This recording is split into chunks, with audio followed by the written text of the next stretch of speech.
Hello everybody and welcome to Pause for a Second. My name is Blake, and today, as Rogue One is getting ready to leave the theaters, we now prepare for the home video release. So I would like to talk a few things about what I want to see. So as I was thinking about it, there is one huge thing I want to see. I want to see the director's cut of Gareth Edwards' original vision for Rogue One. And the reason why I say that is because about 40% of the movie was actually done in reshoots. And if you went back and watched some of the original content for the actual trailers, there is a whole lot of shots that are changed around, reused, and not done. And I was just looking at it, and there's just some interesting about how the movie ends, how it was shot, and how certain scenes were in the movie that aren't there, such as the walkers shooting at everybody on the beach, but it was mostly the main characters. How there's a scene with Jyn Erso where it looks like she's in the Death Star that I kind of wish I wanted to see. And one thing I want to see is a full director's cut with everything put in together and shown what Gareth Edwards' original vision was. And the reason why I say this is because Disney took a look at it and said, this doesn't feel Star Wars. And that got me thinking, what would feel like Star Wars when it comes to Rogue One? Well, I had a few theories that I was bouncing around, and part of it was the trailer. The trailer was the biggest asset that got me to think about this. And the reason why I say that is because when you take the trailer, you see a lot of shots that aren't used, such as Darth Vader looking at the Death Star schematics. You have Krennic by himself in the Death Star, I believe it was the Death Star command center room by himself.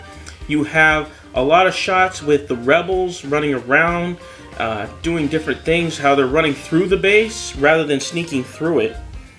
And there was just so much of changes and different things that I see with Rogue One, a Star Wars story, that I kind of wish I got a chance to see what Gareth Edwards' original vision was.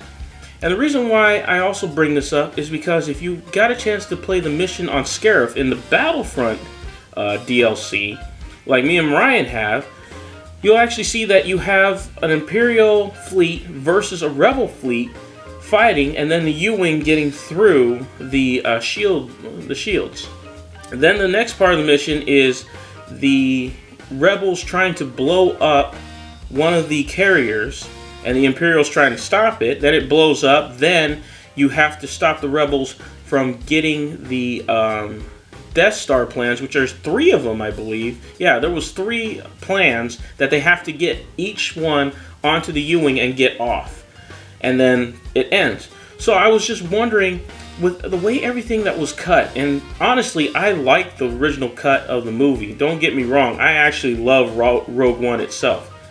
And don't get me wrong, I actually like Rogue One. I love it a lot. But I do wish I could see exactly what Gareth Edwards was thinking of, and why the Disney's execs looked at it and said, this isn't Star Wars.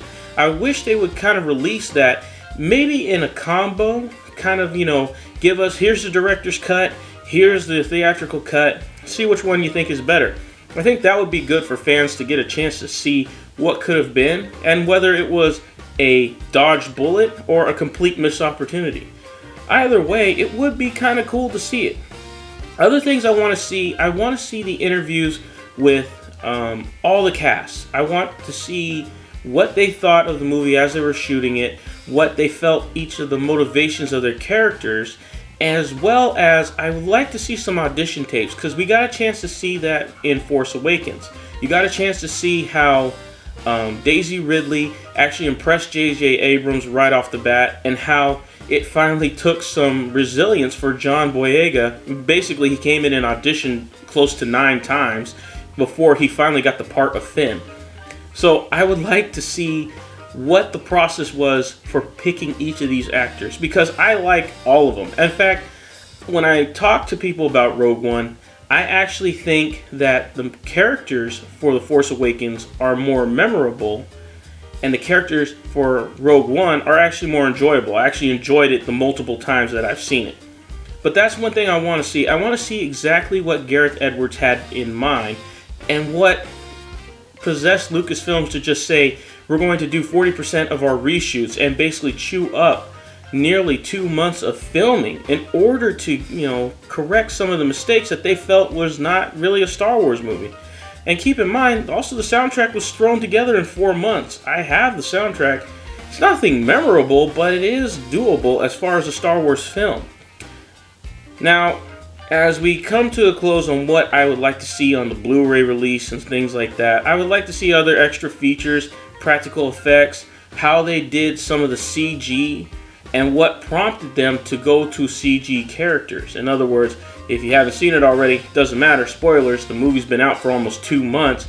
There's CG Tarkin and CG Leia in there. I want to see the process of creating those CG characters, as well as the process of what possessed them to go ahead and do that, rather than just hiding things behind, camera tricks, or maybe soft lens tricks, or maybe not even showing the faces at all.